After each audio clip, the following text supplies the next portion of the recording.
안녕하세요. 혹시 창업을 꿈꾸고 계신가요? 그렇다면 정말 엄청난 기회인데 의외로 많은 분들이 존재조차 모르는 게 있어요. 바로 정부 창업 지원금입니다.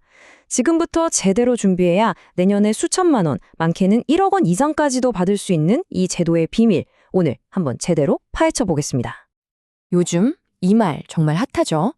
인기 연애 프로그램 나는 솔로 28기에 나온 영수님이 한 말인데요.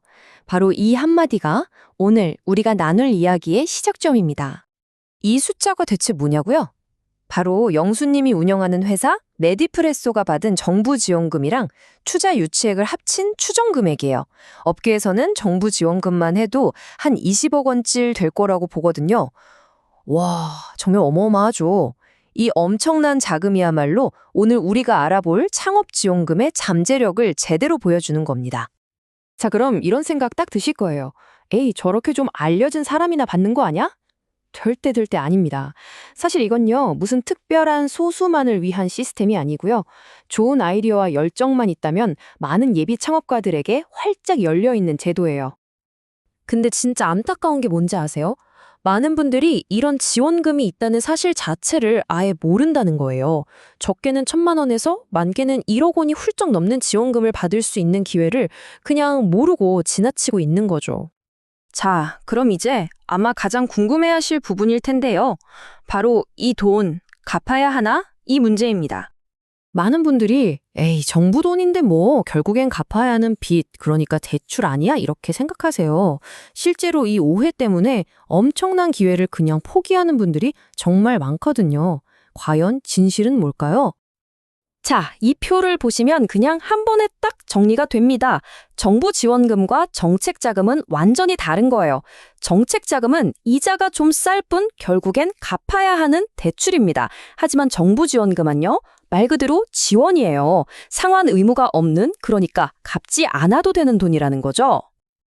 물론 뭐 세상에 완전한 공짜는 없겠죠. 자부담금이라는 게 있긴 해요. 근데 이게 보통 전체 사업비의 한 10% 정도거든요. 다시 말해서 내가 한 1,000만 원 정도를 내면 정부가 나머지 9천만 원을 보태줘서 총 1억 원짜리 사업을 할 수 있게 해주는 그런 구조인 거죠. 훨씬 큰 돈을 받기 위한 작은 투자라고 생각하시면 쉬워요. 자, 그럼 제일 중요한 거. 그래서 이걸 어떻게 받는데 지금부터 그 자격 요건의 핵심 열쇠 3가지를 딱 짚어드릴게요. 이 지원금의 본질을 딱 꿰뚫어 보면 답이 나와요. 정부가 이걸 왜 줄까요? 여러 이유가 있겠지만 가장 큰 목표 중 하나가 바로 청년 고용률을 높이는 거예요.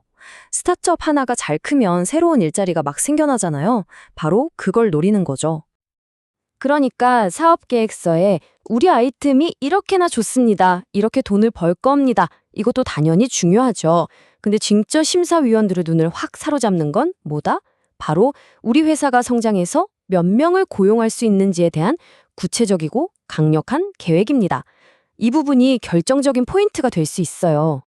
복잡하게 생각하실 거 전혀 없고요. 딱 이 3가지만 기억하시면 됩니다. 내 나이가 어떤지, 내 상태가 어떤지, 그리고 어디서 사업을 할 건지. 이 3가지 열쇠가 지원금의 문을 여는 가장 중요한 기준이 됩니다. 첫 번째 열쇠, 바로 나이입니다. 물론 뭐 40대 이상을 위한 지원 사업도 있긴 한데 솔직히 대부분의 예산은 만 19세에서 39세, 바로 이 청년층에 집중되어 있어요. 왜냐하면 아까 말씀드렸듯이 청년 고용률을 높이는 게 중요한 목표 중 하나니까요. 두 번째, 창업 상태. 이거 정말 중요한 꿀팁인데요. 아직 사업자 등록을 하지 않은 예비 창업자 상태에서 지원하는 게 훨씬 유리할 수 있다는 거. 이거 꼭 기억하셔야 해요. 왜냐하면 이미 사업을 하는 사람들보다 경쟁자 수가 훨씬 적거든요. 예비 창업 패키지 같은 게 바로 이런 분들을 위한 대표적인 프로그램이에요. 마지막 3번째 열쇠, 바로 지역입니다. 다들 창업은 무조건 서울이지 생각하시잖아요. 근데 그게 합격의 문을 더 좁게 만들 수도 있습니다. 어디에 사업장을 등록하느냐에 따라서 합격 확률이 정말 크게 달라질 수 있어요. 이 그래프 한번 보세요. 바로 답이 나오죠? 서울은 경쟁률이 정말 어마어마해요. 그런데 똑같은 아이템으로 서울에선 떨어졌는데 경기도에서 지원해서 붙는 경우가 진짜 많거든요. 그래서 일부러 주소지를 옮기거나 법인을 다른 지역에 세우는 전략을 쓰기도 합니다. 자, 이제 대충 어떻게 돌아가는지 감이 좀 오시죠? 여기서 제일 중요한 게 바로 타이밍입니다. 이 기회 잡으려면요, 지금부터 움직여야 돼요. 정부 지원 사업은요, 보통 연초에 확 몰려요. 1월에 공고가 막 뜨기 시작해서 2월, 3월이면 대부분 마감돼 버립니다. 그러니까 뭐예요? 내년 초를 노리려면 지금 올 연말부터 미리미리 사업 계획서를 다듬어 놔야 한다는 거죠. 그럼 어디서부터 뭘 봐야 되는데 하실 텐데요. 딱 한 군데만 기억하세요. 바로 K-스타트업이라는 홈페이지입니다. 모든 정부 창업 지원 정보가 여기 다 모여 있는 공식 허브 같은 곳이에요. 여기가 그냥 공고만 띡 올라오는 그런 곳이 아니에요. 뭐 법률 자문이나 회계, 마케팅 같은 창업 교육을 다 무료로 들을 수 있고요. 심지어 이걸 들으면 나중에 지원할 때 가산점까지 줍니다. 이거 안 할 이유가 없겠죠? 마지막으로 이 말씀은 꼭 드리고 싶어요. 한 번 떨어지면 어떡하지 이런 생각 때문에 망설이실 수 있는데요. 그 떨어지는 것 자체도 엄청난 경험이 됩니다. 이 지원금은 정말 모르면 나만 손해고 알면 인생의 진짜 큰 기회가 될 수 있거든요. 그러니까 망설이지 마시고 꼭 한번 도전해 보셔서 이 좋은 혜택들 다 누리시길 바랍니다.